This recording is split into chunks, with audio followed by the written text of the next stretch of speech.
Hello friends, मेरा नाम राकेश वर्मा और मेरे यूट्यूब चैनल पे आपका स्वागत है। दोस्तों, आज की वीडियो में हम जानेंगे भारतीय संसद से संबंधित महत्वपूर्ण प्रश्न उत्तरों को, जो हमारी सभी प्रतियोगी परीक्षाओं के लिए महत्वपूर्ण है। तो चलिए देखते हैं प्रश्न उत्तर। भारत की संघीय व्यवस्थापिका को किस नाम से जाना जाता है? संसद।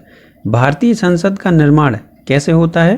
तो ये होता है लोकसभा, राज्यसभा और राष्ट्रपति से मिलकर। संसद के कितने सदन होते हैं? तो वह 2 सदन होते हैं। संसद के किस सदन को प्रतिनिधि सभा कहा जाता है? तो लोकसभा को प्रतिनिधि सभा कहते हैं। संसद का स्थायी सदन कौन सा है? तो वह होता है राज्यसभा। भारतीय संसद का तीसरा अंग कौन सा है? तो वह है राष्ट्रपति। संसद के 2 क्रमिक अधिवेशनों के मध्य कितना समय अंतराल होता है? तो वह होता है 6 माह का। भारतीय संसद को कौन भंग कर सकता है? तो वह है राष्ट्रपति। भारतीय संसद की संप्रभुता किससे प्रतिबंधित है? तो वह है न्यायिक समीक्षा से। भारतीय संसद के दोनों सदनों की संयुक्त बैठक किस विधेयक में होती है? तो वह होती है साधारण विधेयक और वित्त विधेयक में। साधारण विधेयक से संबंधित गतिरोध दूर करने के लिए संसद के दोनों सदनों की संयुक्त बैठक कौन बुलाता है? तो राष्ट्रपति बुलाता है। संसद के दोनों सदनों की संयुक्त अधिवेशन की अध्यक्षता कौन करता है? तो वो करता है लोकसभा अध्यक्ष। संसद के दोनों सदनों का सत्रावसान कौन करता है? राष्ट्रपति। संसदीय प्रणाली की कौन सी प्रथा भारत की देन है? तो वह है शून्यकाल। संसद की कार्यवाही में प्रथम कार्य कौन सा होता है? प्रश्नकाल का। किस विधेयक को संसद में दोनों सदनों द्वारा अलग अलग विशेष बहुमत से पारित करना आवश्यक है? तो वह संविधान संशोधन विधेयक। सांसदों के वेतन का निर्धारण कौन करता है? संसद करती है। संसदीय प्रणाली वाली सरकार को अन्य किस नाम से जाना जाता है? संघीय सरकार। संविधान लागू होने के बाद सर्वप्रथम त्रिशंकु संसद का गठन कब हुआ था? वर्ष 1989 में। अस्थायी संसद भारत में कब तक रही? तो ये रही 17 अप्रैल 1952।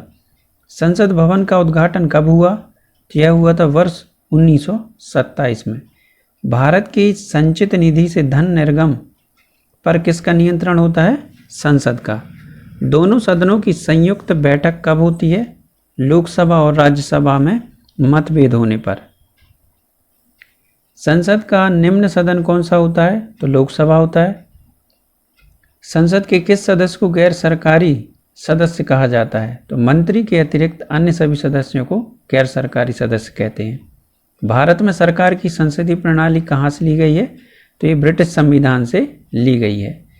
भारत की संसद राष्ट्रपति, राज्यसभा तथा लोकसभा से मिलकर बनती है।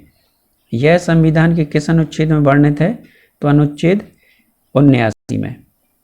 राज्यसभा के सदस्यों की अधिकतम संख्या कितनी हो सकती है? तो वह होती 250। राज्यसभा का पदेन सभापति कौन होता है? उपराष्ट्रपति। राज्यसभा का पहली बार गठन कब किया गया था? 3 अप्रैल 1952 को। भारत के मूल संविधान में लोकसभा की सदस्य संख्या कितनी निश्चित की गई थी? तो वह थी 500। और वर्तमान में लोकसभा की अधिकतम संख्या कितनी हो सकती है? तो यह 552। 2 आंग्ल भारतीय समुदाय के प्रतिनिधि राष्ट्रपति द्वारा लोकसभा में मनोनीत किए जाते हैं, और यह भारतीय संविधान के किस अनुच्छेद में वर्णित है? तो अनुच्छेद 331 में वर्णित है। भारतीय संविधान के अनुच्छेद 330 किससे संबंधित है? तो यह है लोकसभा में अनुसूचित जातियों एवं जनजातियों के लिए सीटों का आरक्षण। भारतीय संसद में किस संविधान संशोधन द्वारा लोकसभा एवं विधानसभाओं की सीटों की संख्या वर्ष 2026 तक यथावत रखने का प्रावधान किया गया था? तो वह था 84वें संविधान संशोधन में।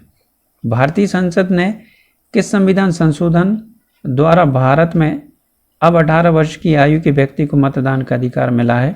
तो वह 61वें संविधान संशोधन में। मंत्रिपरिषद सामूहिक रूप से किसके प्रति उत्तरदायी होती है? लोकसभा। लोकसभा की गणपूर्ति या कोरम कुल सदस्य संख्या का कितना भाग है? 1/10 भाग।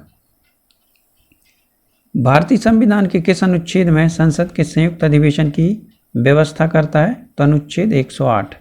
लोकसभा में एक दिन में तारांकित प्रश्न अधिकतम कितने पूछे जा सकते हैं? तो वह है 20। धन विधेयक के संबंध में किसका निर्णय अंतिम होता है? लोकसभा का। लोकसभा के प्रथम अध्यक्ष कौन थे? जीवी मावलंकर।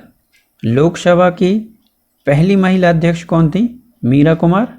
2009 से 2014 तक।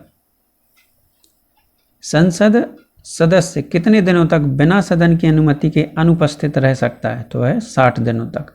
किसी संसद सदन की योग्यता अथवा अयोग्यता से संबंधित प्रश्न का अंतिम विनिश्चय कौन करता है? चुनाव आयोग की सलाह से राष्ट्रपति। भारतीय संघ की कार्यपालिका शक्ति किसमें निहित है? तो वह राष्ट्रपति में। देश का संविधान एक प्रधान कौन होता है? तो एक प्रधान होता है राष्ट्रपति। राष्ट्रपति को अध्यादेश जारी करने की शक्ति किस अनुच्छेद में वर्णित है? तो अनुच्छेद 123 में। तो दोस्तों ये थे भारतीय संसद से जुड़े महत्वपूर्ण प्रश्न उत्तर। तो आशा करता हूँ आपको ये मेरा वीडियो अच्छा लगा होगा। अच्छा लगा हो तो मेरे वीडियो को लाइक करें, मेरे चैनल को सब्सक्राइब भी करें। Thank you.